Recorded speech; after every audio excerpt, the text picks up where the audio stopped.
Bonjour tout le monde! Et bonjour Simba. T'es enfin rentré de vacances, connard. Mais je suis jamais parti en vacances, hein. Alors tu as foutu quoi pendant tout ce temps? Bah, comme Keketos. Ça veut dire rien. Exactement! C'est pas sympa. Bon, c'est vrai que je fais pas grand chose. En plus, j'aurai bientôt plus de chômage, donc je devrais aller au RSA. Et dire que c'est pour ce genre de personnes qu'on paye des impôts. Bon, on voit le bon côté des choses, au moins tu me payes pas pour les vidéos. 7 Days to Die est un jeu de survie dans un monde post-apo où le but est de survivre en trouvant de quoi se vêtir, boire, manger, tout ça accompagné de zombies, d'aigles tueurs, de chiens errants et quelques autres espèces animalières. Comme ta mère! Qui tenteront de vous tuer. Alors il n'y a pas vraiment d'histoire. Au début, tu te réveilles au milieu de rien, en slip sans vraiment savoir pourquoi. Ouais, on dirait moi le lendemain lors d'une soirée trop arrosée. Au départ, on a quand même un petit équipement de base qui est composé d'une bouteille d'eau, d'une ration de soupe de tomates, d'un bandage médical, d'une torche, d'un espèce de bidule qui sert à marquer ton territoire, un peu comme les chiens quand ils font pipi. Ou bien moi quand je te pisse dessus pendant ton sommeil. Pardon. Ah, et nous avons aussi une note sur laquelle il est écrit « Juste pour vous rappeler qu'il faut payer en temps et en heure à chaque fois, sinon il y aura des conséquences. Nous ne serons pas aussi gentils la prochaine fois. Merci pour l'équipement, hein. Mais vous avez encore des dettes envers nous. À bientôt, Moret. Le duc. » Bon, sans déconner, à part ça, le duc, on sait pas vraiment qui c'est. Et on saura probablement jamais. Et même, je veux dire, t'imagines se te réveiller un matin et que sans savoir comment, quand et pourquoi, tu te retrouves avec ça dans toute la maison. 14h, je me suis levé tôt ce matin. Je sens que ça va être une bonne journée. Rendre brosse à dents avant le 3 septembre, sinon on pète les dents. Bon.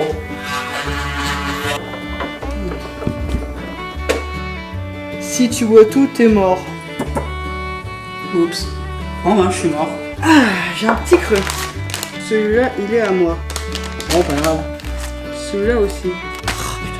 Faut pas que j'oublie de changer les serrures. Et pas que j'oublie de donner un double des clés à ce charmant monsieur qui me laisse plein de post-it.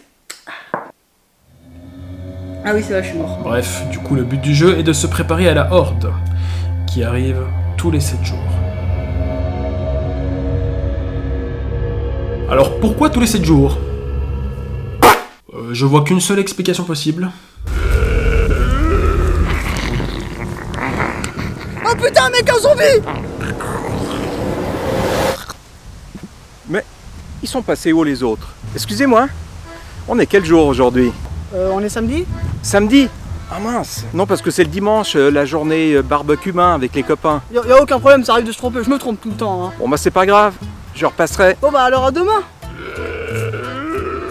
Il a l'air sympa ce zombie. Enfin, on va prévoir des petits fours pour demain. Des petits fours.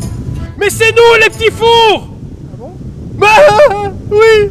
Enfin voilà, avant que la horde n'arrive, il faut commencer à trouver des ressources, des provisions et un refuge que tu pourras améliorer pour mieux te défendre le jour J. Donc au départ, comme on n'a pas d'outils de travail, pour récolter de la matière première comme du bois, du caillou ou du métal, on va se servir de nos poings. Ce qui me semble être une très bonne idée.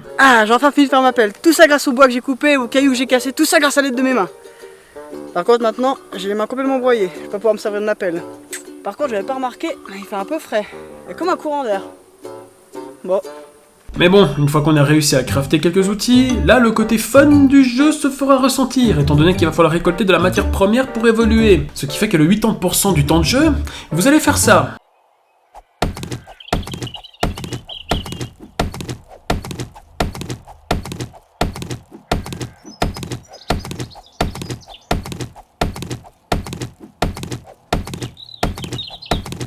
Sinon, à part ça, géographiquement parlant, le jeu détient un monde assez vaste. On y retrouve de nombreux paysages et diverses conditions météorologiques, comme des terres brûlées, des déserts, des montagnes enneigées, des contrées vertes et pleines de ressources. Il y a également quelques petites villes et villages ainsi que des lieux secrets à découvrir.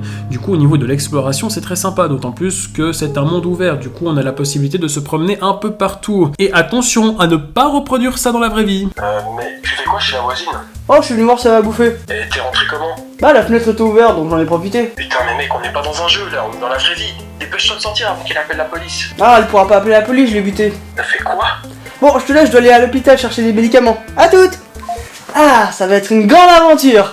Cependant, le plus gros défaut du jeu, c'est toi. Enfin, ton personnage. Car il a toujours quelque chose. Soit il meurt de soif. J'ai soif, mec. C'est chiant. Soit il meurt de faim. J'ai faim, mec. T'es chiant. Soit il meurt tout court. Mon gars! Oh putain, mais t'es chiant! Et je vous promets que c'est horrible! Surtout que lorsqu'il est essoufflé et que tu te fais attaquer par un zombie, bah tu peux même plus lui porter de coups.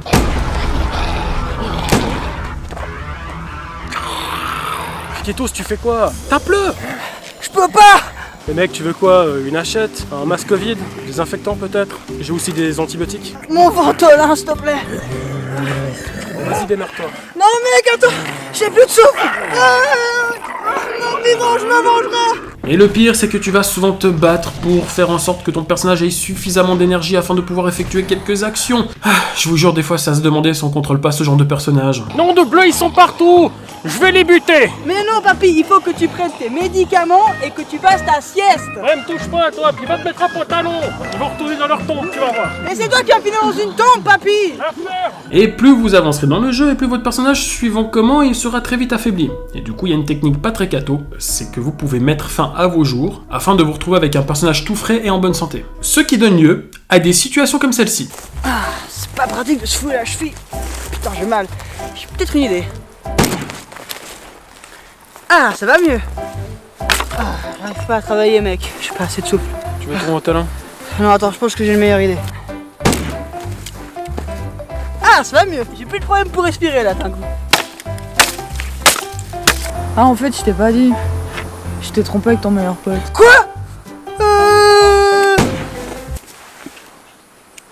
Et avec ton frère aussi.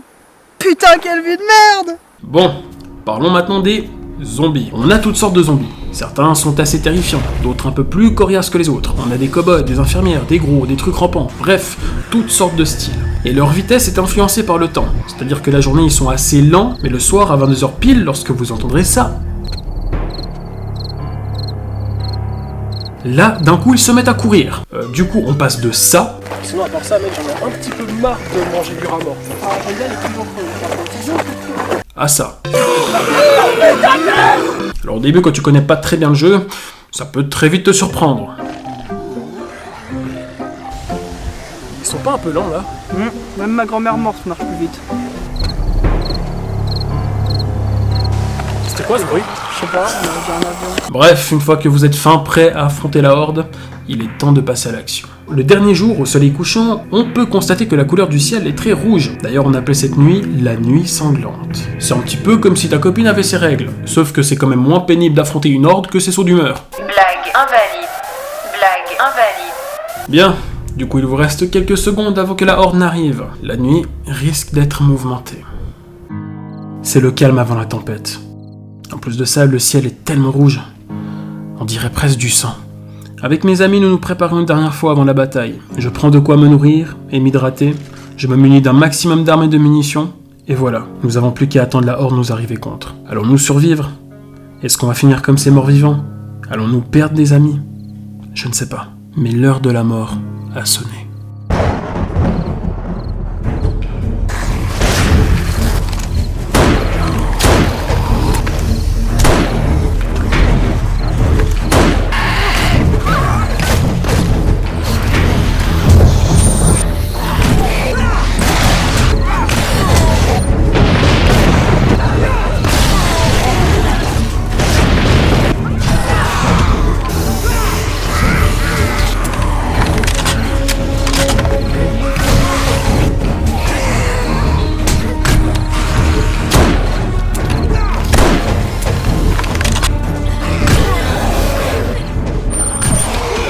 Enfin, c'est terminé!